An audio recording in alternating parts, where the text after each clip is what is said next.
Welcome to BSc Statistics students. In this lesson, I discuss one of the problem of Modi method. That is the problem number one. This is the problem, which means if the transportation problem involves degeneracy, then such a problem is going to be solved by using the Modi method.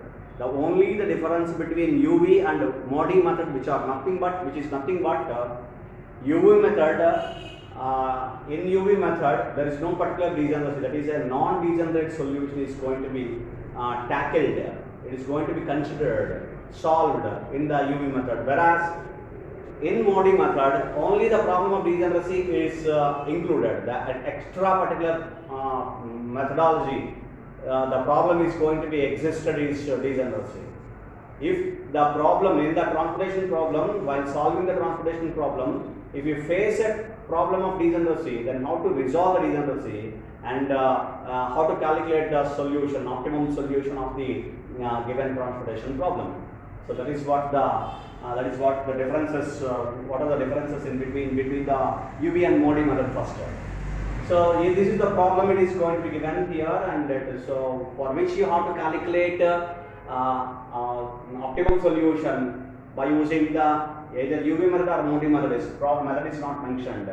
But here, if this particular problem has degeneracy, then you have to go and solve by using Modi method. So I consider you as usual the procedure is going to be considered. You have to check whether the sum of the availability is equal to sum of the requirements that was finished, and then for example the next procedure is by considering any one of the methods you have to calculate initial basic feasible solution. So I am considering VAN to calculate the initial basic feasible solution, and so that I am taking the values, that is after calculating by applying the VAN, what is the initial solution is going to be obtained. That is what I have considered. I write the initial solution by calculated by VAM. I consider directly, right? And so that these are the values here. This is 25 here. We got the value, and this is what 2, and this is what 23. 23. These are the values. So 3 values in this particular row, and here it is value 40 in the cell 2, 3, and in the cell 3, 2 we got 30. So these are the values which are obtained. 1, 2, 3, 4, 5. Right. So 5 values have been obtained. The transportation problem, if you solve by using VAN. Hope you understand. This is what the solution we have obtained by using VAN. And then you see, then we have to go for the next step of the Modi or UV method, which are nothing but we have to count the number of cells, basic cells. How many number of basic cells are there? There must be m plus n minus 1 basic cells, right? Before that, I erase the values of availabilities and requirements. You see, 25, 27, this is 50, this is total 40, this is 30, this is 25, this is 32, this is 40, this is 23. Okay, so therefore, I'm erasing the values of availabilities and requirements, because you have to calculate. You consider this is transportation table 1. Table 1 of the Modi method. I'm considering this is, you consider values of UI and VZ, which are required to calculate over here. V1, V2, and V3, and V4. And before that, after obtaining the initial solution, we have to calculate, we have to consider how many number of, we have to examine how many number of basic cells are there. There must be m plus n minus 1. If it is less than m plus 1 minus 1, it is a problem of degeneracy. Now you see here 3 plus 4, that is 3 plus 4 minus 1, that is 6 number of basic cells are required. Now you count here 1, 2, 3, 4, 5. 5 number of basic cells, which is m plus n minus 1 is equal to 5, which is less than 6. Okay, number of basic cells are 5, which are less than 6. Okay, basic cells are less than, that is, sorry, here the 5 it is less than m plus n minus 1 is equivalent to 6. That is what, therefore, the 5 is less than number of basic cells must be m plus n minus 1. These 6 cells are required, but we have only 5 cells, so it is a problem of degeneracy.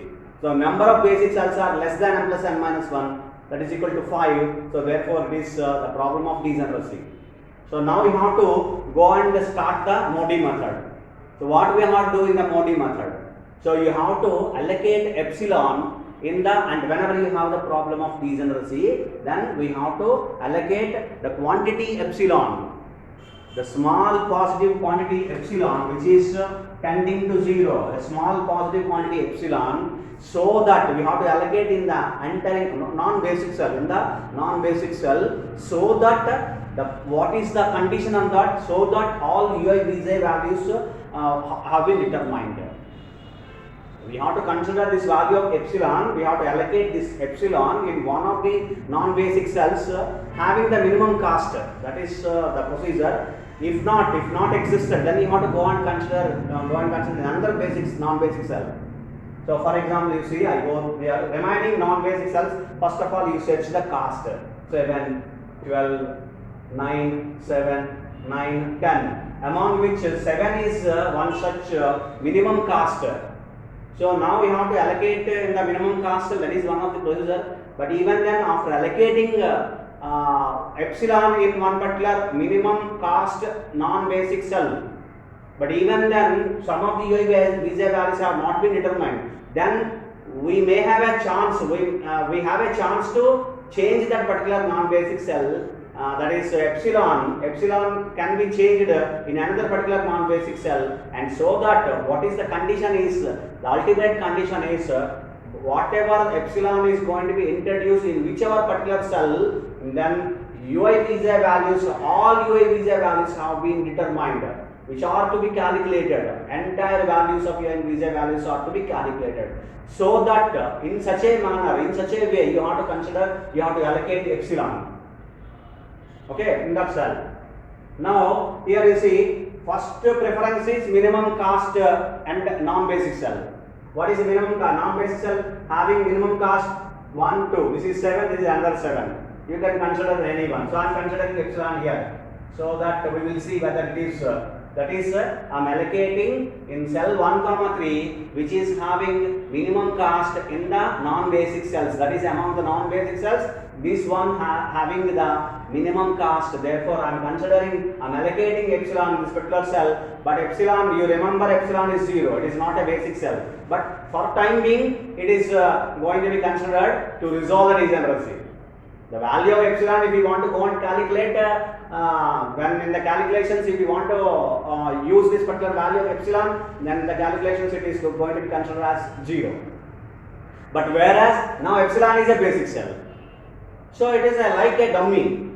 So just for the for resolving degeneracy, it is going to be considering, right? So therefore, what I am considering epsilon here, and so that I am calculating the values of u and vj. So by assigning arbitrarily one value is 0 and remaining all u and vj values can be determined by simple addition and subtraction by using the basic cells and by using the formula ui plus vj is equal to Cij.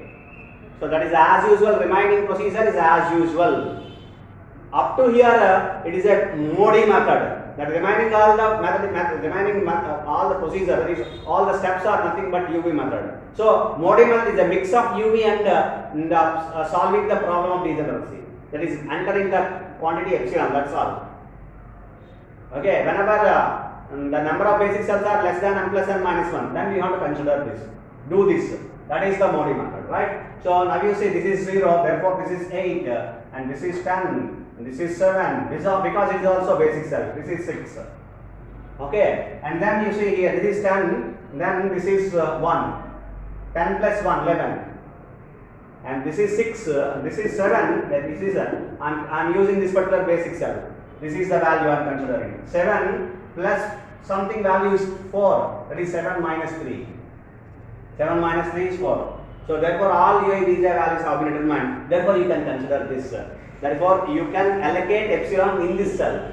You can also allocate epsilon in this cell. There also you do try for it. Definitely you will get the same answer at the end. Same answer will be can be obtained, right? It's going to be obtained. Now after calculating ui vj values, once all ui vj values have been determined, now what we have to calculate? Now we have to calculate the net evaluations for non-basic cells. For all non-basic cells, we have to calculate Zij minus Cij is equal to ui plus vj minus Cij for all non-basic cells.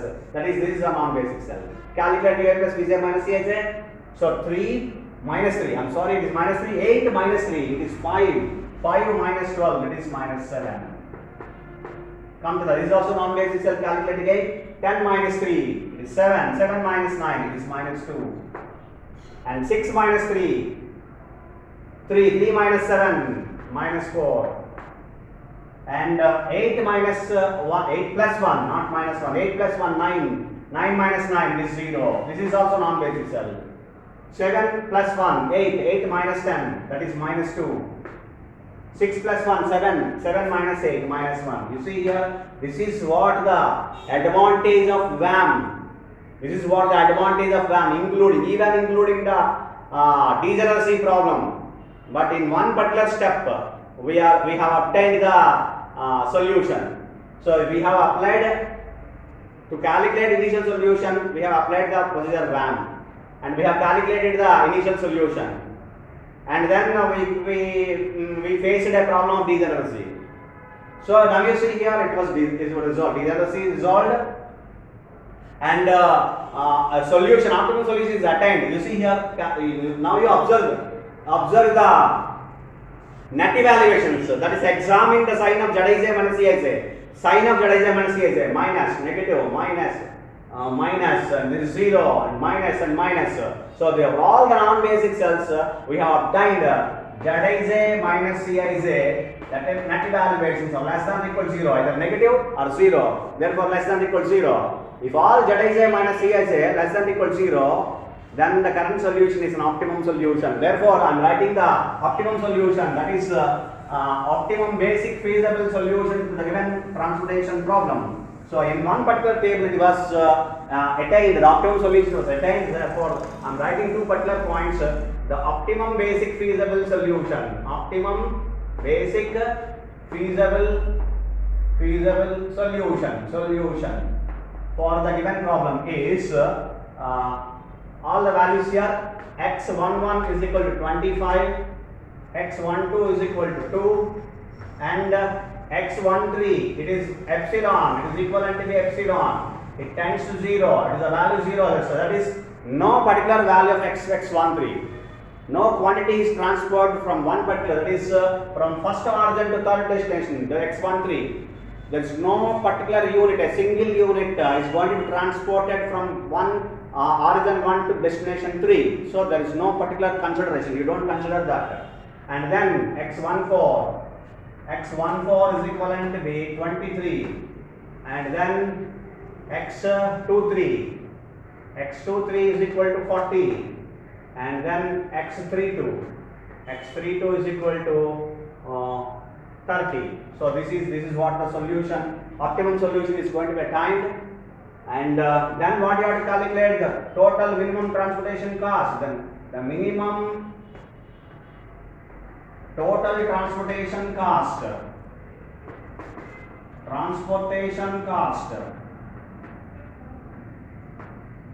is going to be obtained by Z is equal to double summation I is equal to 1 to n, j is equal to 1 to n, Cij, Xij